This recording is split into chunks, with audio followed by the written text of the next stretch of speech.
Hey, how you doing? This is John from John's Logbox, but we're doing comic book team up. This is the show that we alternate channels with RJ from the Fourth Age. How you doing, RJ? I'm doing great. And we managed to trick Mike Barron to come on and talk with us. So, how you doing, Mike? How's everything? Good. I see you got a I wanted to give a shout out to this wonderful work. I'm not showing justice, but this is the hardcover of Bronze Star, drawn by one of my favorite comic artists of all time, Pat Broderick. Oh my God, what two tremendous talents. That was difficult for me to say. So thanks, John.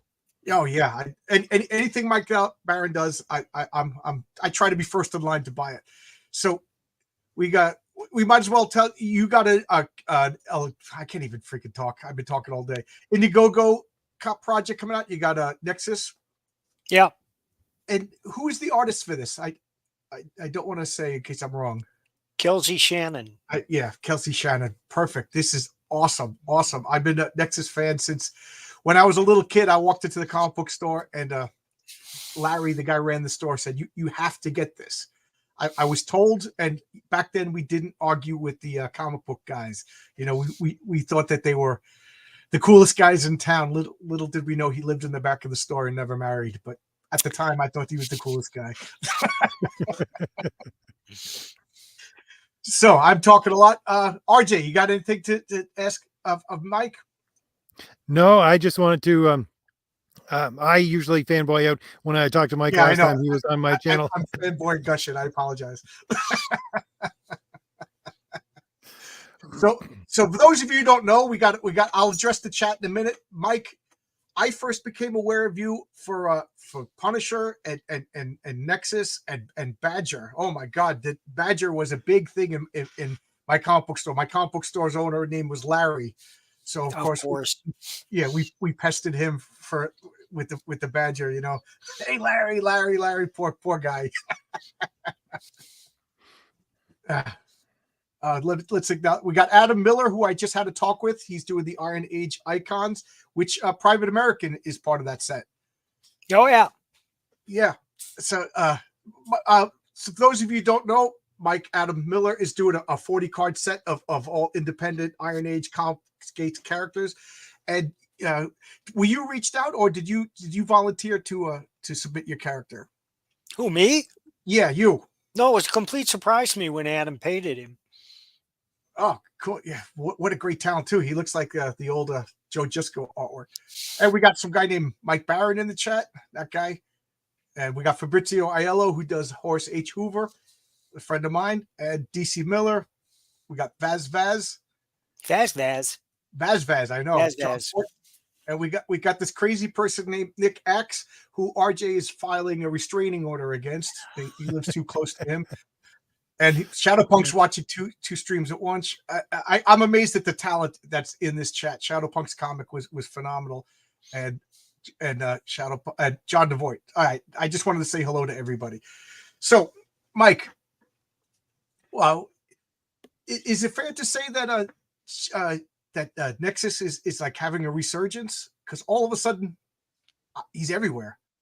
Well, in my house, he's everywhere. I don't know about these we pedestrians. We did a book last year. I think it came out, Nexus Nefarious, that Richard Bonk illustrated. But that really was the first Nexus I had done in years. I did assist Dude in preparing his own Nexus, but I think it was about 8 or 9 years ago. He hired me to write a script for him, but then he changed every line. And the Nexus that Dude is producing now is he wrote himself. Right. You guys kind of, it's almost like a divergent, like your characters went off and it's almost like different universes. Is that fair to say? No, it's not fair to say. Okay, I'm lying to everybody in front of Mike Barron, everybody. Well, you're not lying. I'm just saying that you're misinformed. That okay. About 8 years ago, Steve informed me that he would like to write the character himself. Yeah, Mike. So I said, "You're free to do it, Dude, and I'm free to do my version." Okay. Would I like to work with him? I would. Yeah, However, that's his decision. tremendous talent. He was on my channel too a couple of months ago. For those of you who want to look through my backpack, Steve the Woo Dude. It was good. And Shadowpunk says, "Did you write the Flash?" I did. Yes, you wrote the Flash. He wrote the version of Flash. Quite honestly, that's what I said when Mike was on my channel, that his redoing of the Flash, that was the first time I had ever encountered for my life a new version of a DC character that was brand new and just for our generation at the time. So I think Mike's Barron version of the Flash is. Well, thank you, sir. Version. I'm not going anywhere. I'm right here. I just I'm picking some crumbs out of my teeth. It's funny because RJ, sometimes with the avatar I forget you hear it. I just keep talking and talking and talking, so I apologize. Yes, the Mike Barron Flash, I remember that the thing that impressed me was at the time I was I was getting into like more, this could sound like an oxymoron, but more like realistic explanations for superheroes. And exactly. You had that Wally West would need to consume a lot of calories in order to maintain his speed, and I always thought that was brilliant. Thank you. That was my one insight. That was it. Everything else, but I always thought like at the time message boards were big, and we would have fights. Who would win in a fight, Batman or whatever, Iron Man or whatever. And I remember saying, how would you defeat Wolverine and how would you defeat the Flash? And I said, well, both of them need to consume a lot of calories. So the ultimate way is starvation. There's no way you can regenerate or come back from starvation. So we got the man over here. What do you think of that? Would I have won this argument? Can I go back into the 80s and tell this guy Mike Barron said I was right? Well, no. I mean, it all depends on the writer. Whatever the writer wants to happen is what the characters are going to do. It's remember, it's a world of fiction, and it's pointless to pit one fictional character against another. More interesting is who's going to win this fight between Mike Tyson and that Paul guy. What do you think? I think Tyson can knock him out. Oh, Mike Tyson's still a very intimidating man. You see him coming out and joking and doing cartoon shows and stuff. But the bottom line is this is a guy who could knock people out in like 5 seconds. I don't know much about Logan Paul, but my money's on Mike Tyson. Well, we'll see. Age versus beauty. Yeah, I don't know. Do you think this is going to be a legit fight, or do you think this is going to be a stunt? We'll have to see, but I think it could be legit. I mean, look at George Foreman. He came back when he was 40 years old and won the World Heavyweight Championship. Yeah. Oh, here we go. Here's a question. Could Adam Miller beat up Mike Tyson? No. he was an MMA fighter, yeah. And a movie star. Could Adam Miller beat up Robert De Niro? There's a question I want to know. Yes. And that I'll chip in to see. Yeah. Logan Paul, isn't he the one he got all the attention for like beating up, causing vandalism or something? He got into legal troubles, right? I don't follow.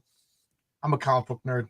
I don't know too much about Logan Paul either, except he's one of these YouTube phenomenon who relate his fame into a professional boxing career. And I don't doubt that he has some skills. He's won some fights against legitimate boxers. What do we got? Tyson is almost 60. It might be. Tyson's that old? I didn't realize he was that old. Oh, wow. There you go. Learn something new every day. I don't know. I remember watching Mike Tyson and with my uncles, my grandfather, and they would just be like, they would be livid that the boxing match was over. Like we were like, I know. We're making the lasagna, we're making the clam sauce. We spend all day cooking, and we sit down and like, okay, yeah, it's time to clean up. Let's go home. It was like, can he dance around for a little bit? My grandfather would be, it's too fast. It's too fast. And we paid like, back then it was like $60 for the pay-per-view. We were livid. I hope the undercard was good. Yeah. Are you a betting man? Do you bet on the fights? No. No. I might bet 10 or 20 bucks. I've been out of work for the past 5 weeks. I'm a construction worker, and there's furlough, and I just had lunch with a couple of guys, and they've been putting in money every week for the Mega Millions. And I said, if you MFers win while I'm not there to contribute, I'll turn into Mike Barron's Punisher, and I'll take care of all you guys. Good luck to them. That's how you get ahead in today's America. I can't complain. We do pretty good. Just New York is insane with all the rules and regulations as far as construction. That's a whole nother topic. Let's see. Somebody asked a question over here. I like that poster of Dead Man Love Death. Love After Death was a nice book. Yes. Thank you. Yeah, Mike has so many good. I keep talking, RJ. Pop in whenever you want. I know I don't shut up. Well, I have a question for Mike. I listen to a lot of what he does on his YouTube channel for instructions for writing and things like that. But looking at and thinking about Bronze Star that you just showed there, and talking about Flash and how it was more grounded and realistic, I think that's one of the things that has to stay in the writers that are still around. For Mike, and I think who else was I talking to? But it's the realism. It's the realism in your writing, Mike. Is that something that you do deliberately, or is it something that just comes naturally to you in your writing? Because there is a lot of grounded takes in your stories. Both. I think that you have to take a story seriously in order to enjoy it. I start watching a show, and if it's not taking itself seriously, why should I take it seriously? I heard about Cocaine Bear. I was very excited. I thought it was going to be a real thriller about a bear who's hyped up on cocaine and goes on a rampage. It wasn't that at all. It was this half-assed comedy that was neither funny nor scary. A drama has to take itself seriously before other people can take it seriously. And that applies to so many shows I've seen recently, but it doesn't preclude anything fantastic or otherworldly, because both Aliens movies, Alien and Aliens, they're both brilliant, and I believe them completely, right down to the bolts on the hull. So I can enter into them fully. But if you're watching a show and they're making jokes or nudge, nudge, wink, wink, as I always call the Roger Moore James Bonds. I never enjoyed the Roger Moore James Bonds. I couldn't enjoy them because he didn't take it seriously. And I could tell he wasn't taking it seriously because of all the nudge, nudge, wink, wink. We like a serious Bond. And that's one of the reasons I think that Daniel Craig made such a splash in Casino Royale. Yeah. Yeah, you believed him. He was very hardcore, very legitimate, very intense. There was no goofing around with him. I agree 100%. Roger Moore, I hate to say it, when I see him, I think of what's his name? The Saint? Austin Powers. Oh, the Saint. Yeah. The Saint. Austin Powers. Or Matt Helm. Comedies are accepted because they're often outlandish and require absurdity to succeed. And I found some of the Austin Powers movies amusing. So for what they were. Yeah, I don't hold them to the same standards that I do a drama. Yes, absolutely. And that brings me to a good point. We talked about your realism. Like I was impressed with the Flash having to consume calories, and you limited him to like the speed of sound, if I remember at first, because there's so many times people just don't understand how fast the speed of light is, and broke the realism. Well, that's not realistic. Right. And then you went to the Punisher, which is super extremely realistic, but Nexus went into the fantastical, but you took it seriously. It was a fantastic, but a realistic, believable, sci-fi world. Right. I try to provide some rationale for his powers and treat intergalactic distances seriously, which is something he has to deal with. I mean, he can't just snap his fingers and go to another star system. And my theory of interstellar travel is based on a book called The Iron Sun. Okay. And it's a science book. It's factual, and it's about how you can use a black hole to travel interstellar distances. And the reason is that, as we all know, a black hole is a star that collapses in upon itself because its gravity is so intense that not even light can escape. But like a skater on a rink, an ice skater, who's twirling like this, and she brings her arms in like this, and she twirls faster and faster. when she does this, because she brings the center of mass in on that axis. And that's what happens to a black hole. When it collapses, its speed of rotation increases exponentially. And the author of the book posited that uh, you could use that to travel interstellar distances instantly if you approach the sun at the equator at a perfect 180-degree angle. Any deviation, you'd be destroyed instantly. But if you approach perfectly at that angle, you're sucked into the center and spat out of a white star some light years hence. And that's the basis of interstellar travel in my worlds. Yeah, I agree with you. Too many like Star Wars is the most egregious example of disregard for the distance. You know what I mean? I tell people that Star Wars is science fantasy rather than It science. is. Yeah, it is. It's not science fiction. You know, that's like Star Trek at least gives a little bit more of an attempt. A little bit lip service. Yeah. Oh, and I was leading up to, like, we were talking about comedy. Like, you've written every genre that I could think of, and you now, I don't know if I would call it comedy, but Florida Man is a funny book. Like, well, thank you. Yeah, I try to be funny. Comedy?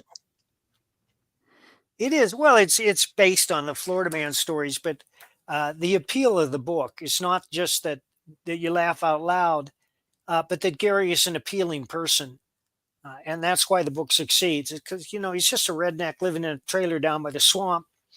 He likes to get high. He likes to get stoned. He's got a hair-triggered temper. He's been in and out of trouble with the law his whole life, but he's got a heart of gold, and he give you the shirt off his back. And that's what redeems the stories and makes them interesting, right, as well as the humor. I mean, he's fairly clueless on a lot of things, and true humor arises out of absurdity and outlandishness.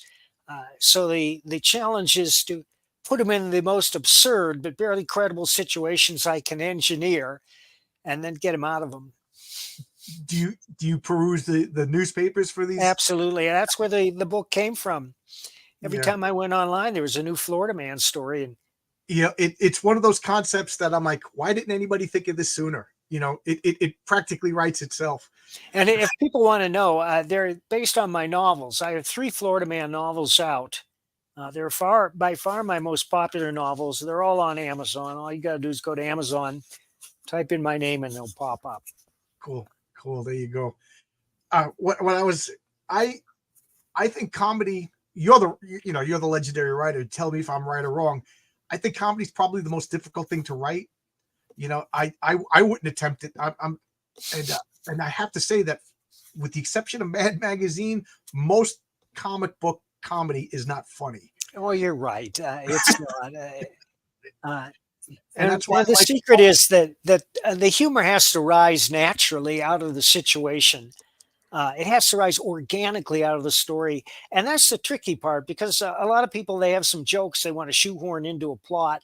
Absolutely. And they do. And I have to say, most comedies aren't funny. I watched Blazing Saddles the other night. It's not funny. It's just not funny. There's a lot of outrageousness. It can be entertaining, but as far as wit and the humor of absurdity, forget it. Tropic Thunder, most of it's pretty bad, but it's funny. The Les Grossman series, the Les Grossman part of it. I want a whole Les Grossman movie. Yeah, I do too. That's hilarious. That's the funniest thing that's appeared in an American movie in the last 20 years. I know RJ, because he's going to Shakespeare and drinking his tea, and so he doesn't know what we're talking about. But I dragged my wife to see Tropic Thunder, and she took me to see some rom-com chick flick, and I took her to see that. And she was like, "This is gonna be stupid." She's sitting down begrudgingly. This is gonna be stupid. And within 5 minutes, when that guy blew up, and he's like, "Look," and he's picking up that, she was kicking the seat. She was on the car home pre-ordering the DVD. Yeah, that was a funny movie.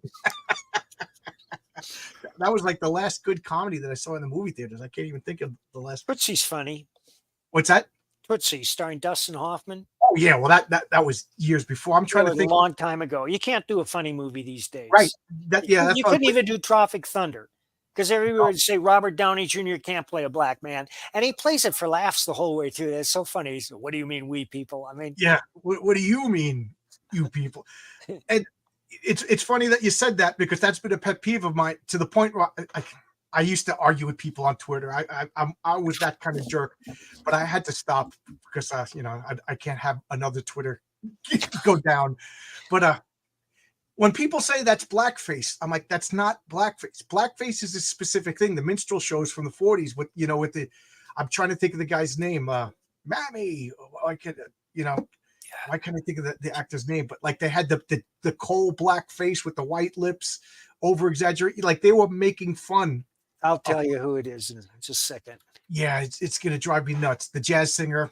I can remember everything about the person except for RJ. You don't know what I'm talking about? No, I know exactly what you're talking about, but names elude me. Al Jolson. That's it. Yeah. Thank you. That's blackface. What Robert Downey Jr. did was not blackface. Blackface, to me, it shows the ignorance of people. It shows you how limited their intelligence is when they go on. And it's funny that every couple of years or every couple of months you see, let's cancel Robert Downey Jr. and it never takes. Everybody's just looking to get upset these days. So absolutely, looking to get offended. And speaking of which, that brings us right to a question that somebody, Tony Gricko, your thoughts on the cancellation of the new Punisher? They canceled the Punisher because the wrong people liked him. I don't know. I don't care. I didn't look at it. That's why I created Private American. I mean, I saw what they were doing. I didn't buy those books. I had enough reports to know people reprinted enough of the pages from the books on the internet that I could see what they were doing. And it was astonishing because he's such an easy character to get right. And yet they just can't seem to get him right. But, in the case of Marvel and the books they've been putting out, it's not because they're not trying. They're not trying to get him right. They're embarrassed by the Punisher, so they're going to drag him through the mud before they kill him. Right. Not only did they drag him through the mud, but they like peed on him and then flushed him down they were very disrespectful, I thought, to a character that carried the company through the 90s. Well, it's not just disrespectful to the character. It's disrespectful to an American tradition. Vigilantes are uniquely American. They settled the West. Wyatt Earp was a vigilante. Kit Carson was a vigilante, and they were necessary because as civilization spread west into Indian territory, there was no law.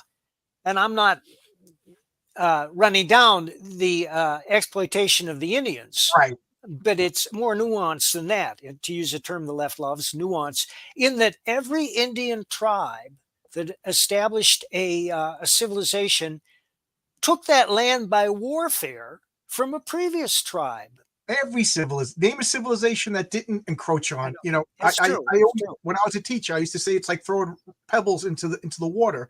The ripples sooner or later are going to collide and cause dissonance. It's just the way of human civilization. Right. And the vigilante is an icon in American fiction, starting with it started way back, but when you think of Death Wish, Charles Bronson, Paul Kersey, Robin Hood was a vigilante. That's true. Dirty Harry was a bit of a vigilante, although he had a badge. But vigilantes occupy a unique space in American tradition and lore, and I hope that they continue to do so. Incidentally, the best Punisher movie ever made is The Equalizer, starring Denzel Washington. Nothing else compares to it. I gotta watch this movie now. You got me so curious. I haven't seen it. What's his name? James Fenimore Cooper. He had a character called Deerslayer. Deerslayer. That's true. Yeah, he was a vigilante. I had to read him for college. And what was that? That was a colonial America that was set in. Am I misremembering? Yeah, but again, you made me think about this. The vigilante, is it a unique I don't know. The French have a history of vigilantes? I couldn't imagine that. Scarlet Pimpernel, if you want to go back. That's right. No, that's exactly right. I'm forgetting RJ's here. RJ, make a noise once in a while. Make sure you're okay. They seek him here. They seek him there. They seek that Frenchie everywhere. Is he in heaven or is he in hell? That damned elusive Pimpernel. See, we got culture here. We got some damn culture. One thing I was going to ask, just since we're we're talking about the two subjects at once. It's been so long since I've read your run on the Punisher, Mike. But if I remember correctly, there were, I think for your stuff anyways, hints of humor in there as well. And it was just something that I thought that the Punisher always needed. It's just such a heavy story that there has to be, I don't know, not really a nudge, nudge, wink, wink, but something where he just gets thrown off of his game. I always thought that was part of the Punisher that a lot of writers missed out on. Well, that's the part of any serious drama. Even the darkest drama has flashes of humor. Shakespeare understood that, and you take his grimmest tragedies, and there are jokes scattered throughout them. Even Schindler's List has a couple of gags. I do. I would agree with that completely. I remember watching Schindler's List, and one of them, and there was something in it. I can't remember what scene it was, but I burst out laughing, and everybody in the theater was looking at me like, "Why are you laughing? This is about Nazis." And I'm thinking that was meant to be funny. Why does no one else find that funny? Well, I was not going to tell the Schindler's List story, but now I'm going to. I was working at a coffee shop right next door to the movie theater when Schindler's List was playing, and we would joke around going, they got the Schindler look. People would just come into the coffee shop and they would just have this like 1,000-yard stare, like, oh my God. So eventually, me being a jerk like I am, people would be like, oh man, I just saw Schindler's List. And I'd be like, yeah, I saw that movie. That movie wasn't funny. I only laughed like 4 or 5 times to the point where they tried to get me fired. So I was a jerk. Yes, even in my even in the 80s, I was always a jerk. Oh, we got Tony Gricko is asking a question. Any new Badger stuff on the horizon? Yes. Is that an ominous yes? It is ominous. Yes. It's not going to be for at least a year. But we have a great artist. I don't want to give anything away. And it's a massive graphic novel. And I think it's the best Badger story I've ever written. And I will just say the title, Badger Beats the Devil. Okay. All right. That's what it's about. One thing I liked about the Badger was I remember at the time getting so mad, and then I look back at it and I laugh at myself. Is he pretty quickly got rid of his uniform and just had like a T-shirt? As long as he had red in his emblem, that's all he needed. Well, I was never crazy about the skin tights, and I say, Jeff, give him baggy pants, but Jeff always drew him in skin tights. And now, for the most part, in the his last 60 issues, he was in baggy pants. Oh, I chased away. I guess RJ got offended by my Schindler's List story. He's Sorry, back, RJ. He's here to cancel me. What do you say? Imagine fans of Punisher with Marvel. Yeah. I talked about this before. My friend Larry still owned the comic book store up until the woke age. And he would say people would come in every week trying to get a comic book because they would see the movies, and then they would be like, "Oh, my son really likes Thor. Who's this woman? Oh, she's not just a woman; she also has cancer." Oh, okay. I don't want this comic. He said families once a week would come in and never see him again. I don't know why Marvel sabotaged themselves. Well, they forgot their mission, which is to entertain. Absolutely. It's very simple. I mean, how do you lose sight of that? But there are people who do, because everything in the world is too serious and too important for entertainment. Everything's an agenda. RJ, you were talking specifically about these woke people. It's part of their plan to come in and take already established, beloved characters, IPs, whatever, and undermine them. Like, And to me, deliberately destroy them. Yeah, Because they can't stand other people having fun. Not when there are serious issues. Right. Yeah. Somebody put on Twitter, I forget who it was, but they said they want Tolkien. They want the Lord of the Rings without Tolkien. They want Harry Potter without. Well, they're doing a new feminist version of 1984. I'm really looking forward to that one. And they're rewriting all the James Bond books to remove offensive stereotypes. I mean, it's just ritual suicide. I don't know why they do it. Nobody wants that stuff. All right, we got 3 people over here. We got, I'm a fledgling writer. RJ's a good writer, and Mike's a legislator. How about we do an all-male version of The Handmaid's Tale? That would require me to either read the book or watch the show. We'll get Andrew Tate, and we'll get we'll get all these guys, and we'll make an all male version of The Handmaid's Tale. They're being used by political women for sex. It'll shock us all. Michael says Netflix is doing the Chronicles of Narnia. Well, Mike, I'm watching a show on Netflix right now called The Last Kingdom, which is brilliant. I cannot stop watching. Where is that set? Is that Jerusalem? It's set in 9th century England, and they're based on novels by Bernard Cornwell. And that's the secret to its success, that they're based on novels by a great novelist, as is the cop show Bosch, which is based on the Michael Connelly novels. And each season of Bosch is based on a particular novel. If you've read Michael Connelly, he knows his stuff. And that's why I think Bosch is one of the best cop shows ever done. But more importantly, they're sticking to the book. I mean, the Witcher novels were pretty good. And that show, I can't stand it. I went back. What, The Witcher? Oh, I watched a little bit of the first season. And it was terrible. Yeah. And the books are pretty good. You know what I mean? And yeah, look at the Rings of Power. I'm a big Tolkien freak. I reread the Silmarillion every couple of years because I try to memorize the chronology of the elves. I'm that kind of lunatic. And this show is, it's not Tolkien. I wasn't even aware of that show. Where's that? Is that on Netflix too? It's on Amazon Prime. Yeah. They spent $1 billion on this show, and the sets are laughable compared to Peter Jackson, who did it on a fraction of the cost. But then again, Peter Jackson did it with authenticity and love. Yep. Look at this comment. They were taken over by zealots. Yeah. Yep. It's funny that you should mention Bosch. I was just having a conversation with one of my friends who's rewatching the entire thing because apparently a new season is coming out. And I said, what is it about Bosch that makes him so good? And she said, it's because he sticks to his principles, and he's like a dog with a bone. And I said, okay. And so he's a good person then. And she said, well, yeah. And the conversation went, then the people around him are not good people. And she said, well, I'm not entirely sure that's the case, but the more and more she explained it to me, that's what I took from it. And I thought it was a little bit sad at the end of that conversation, because just a character that's a genuine good person, you can't even pull that out of a conversation about someone who's deeply into this book and deeply into this world. People can't see that anymore. Bosch says everybody matters or nobody matters. Exactly. Yeah, and the new Reacher is very good. I only saw the first season. I'll see first season. My wife and I stayed up all night watching it.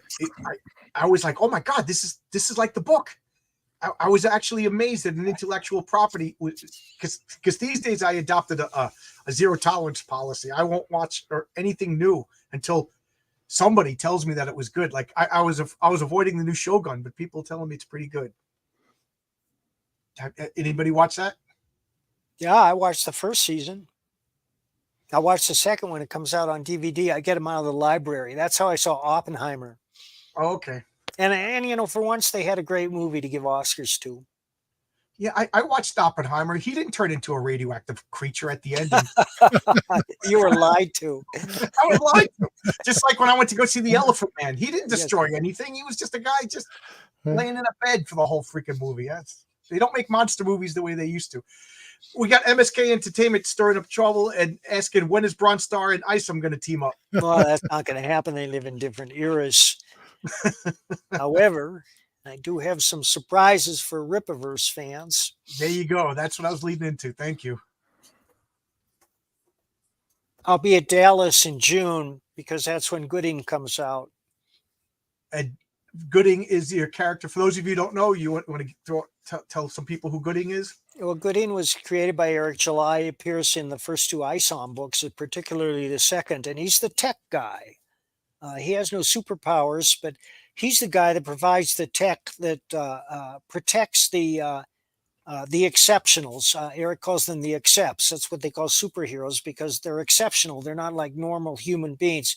Gooding establishes a plant which is both an idea factory and it's also crime investigation, security, fire prevention, and products for everyday people. And one of the first things Gooding invents is a boombox jammer that you put in your car. And if somebody pulls up with you and their car is booming, the jammer will fry their amplifier. Oh my God, I want one. Everybody wants one. With people talking into their cell phones when I'm trying to, Right. enjoy a Big Mac. You know what I mean? And Yeah. I got to listen to this guy talking about something that's just not important. I commute, so I take the train at 4:30 in the morning. What the F are people screaming into their phones at 4:45? Oh, I read the funniest thing about that. It was a guy who was in a train, and he was sitting like 3 rows behind. This guy's yelling into his phone, and the guy was yelling, "Well, write me." And he yells out his text address there. So the guy who's sitting behind him says, "Hello, I am a magic Negro, and I want you to know that I'm hearing your message loud and clear. And I think that you should definitely not go to that restaurant." And the guy's reading and he starts looking around, and the guy that wrote it is just reading there, sitting there reading his magazine.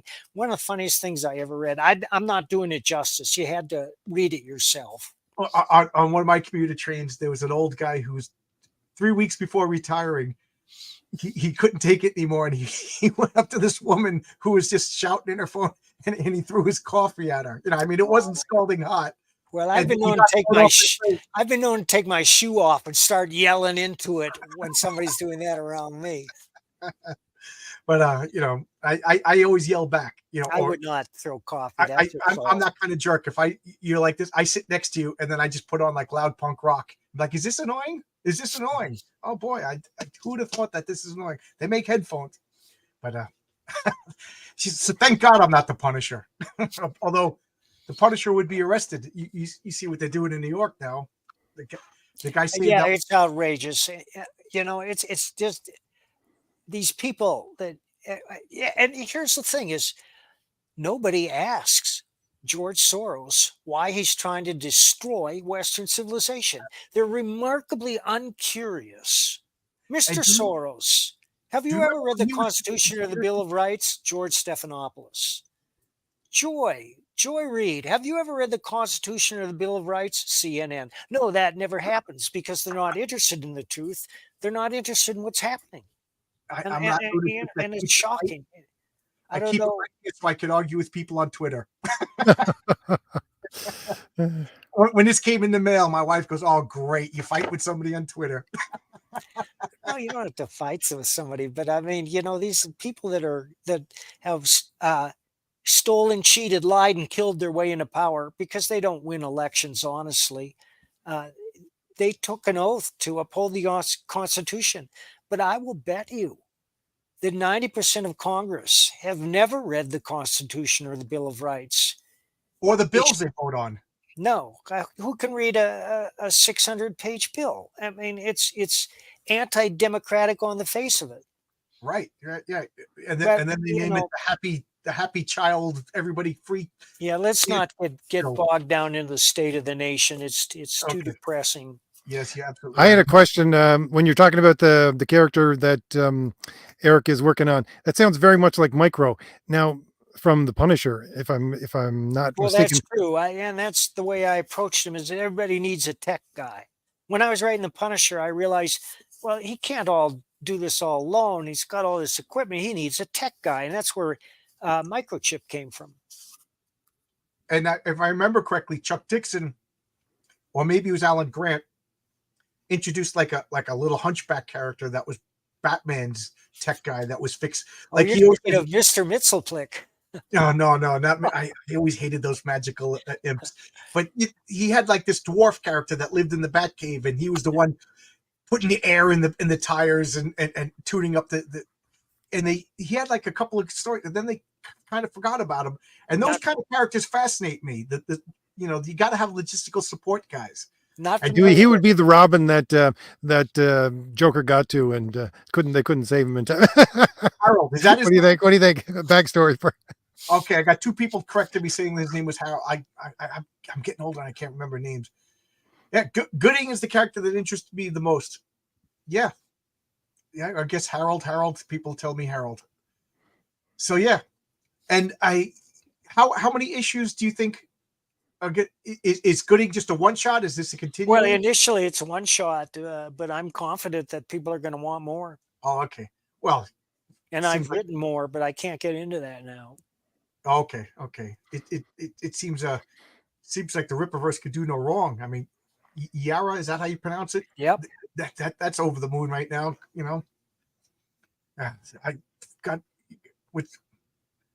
what's that? You shark? A wolf. What's that? A wolf. Oh, a wolf. Okay. I thought you were telling me to stop talking. Wouldn't be No, I'm just doing a little wolf. my wife tells me to stop talking every day. Oh, okay. And you last time you and I spoke, you said you have a top secret Rippaverse comic. Any? Are you allowed to give out any details yet? No. Okay. All right. We'll keep it quiet. I was gonna. You don't want to talk. I was gonna say, how do you feel about the National Guard going through the subways and nobody. Do you hear about that? They actually called in the National Guard to patrol the New York City subways, and nobody is going like, wow, what's going on? Maybe we should change the way things. Oh well.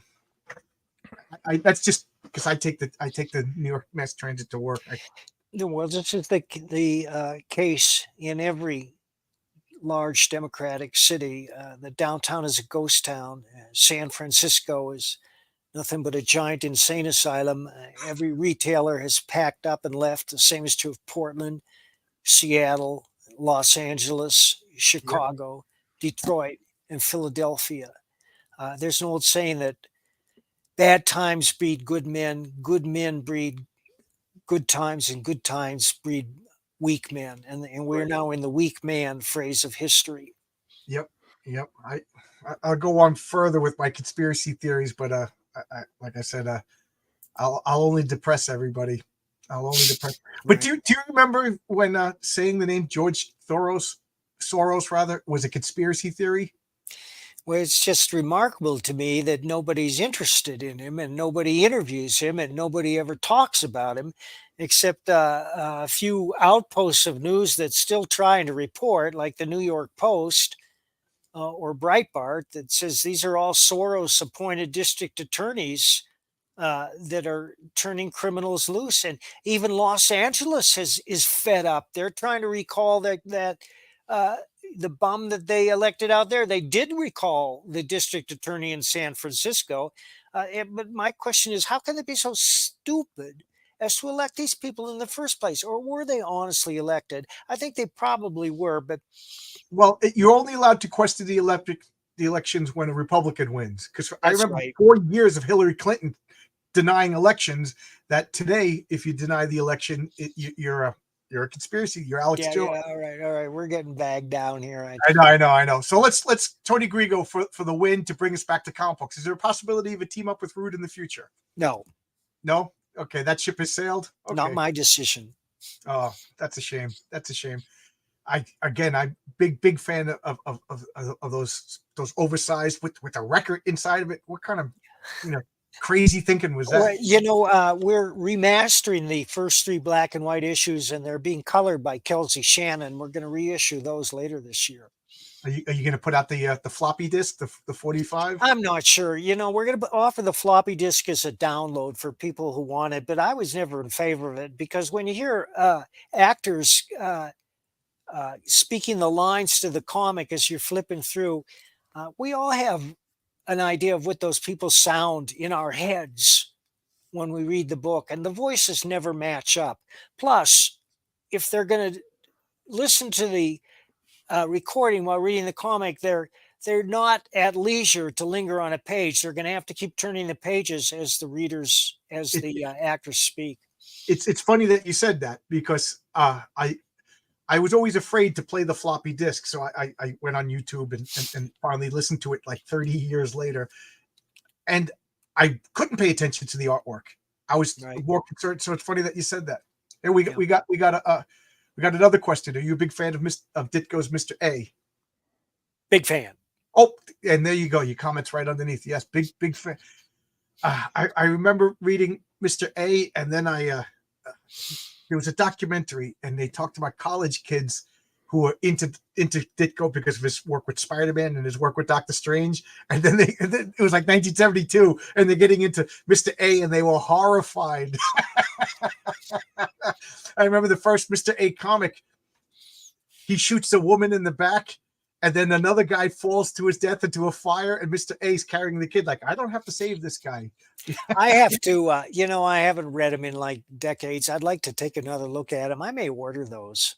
Yeah, they're good. They're good comics. Yeah, they're interesting. And then I'm a big fan. Right over here, I can't move because I got a stack of I got a lot of Ditko's. What are they called? 32 pages by Robin Snyder and him. It's kind of like brilliant and scary at the same time. You know, it's the only. I don't know how Ditko's mental state was in his last years. Do you know? Was he dementia? Was he?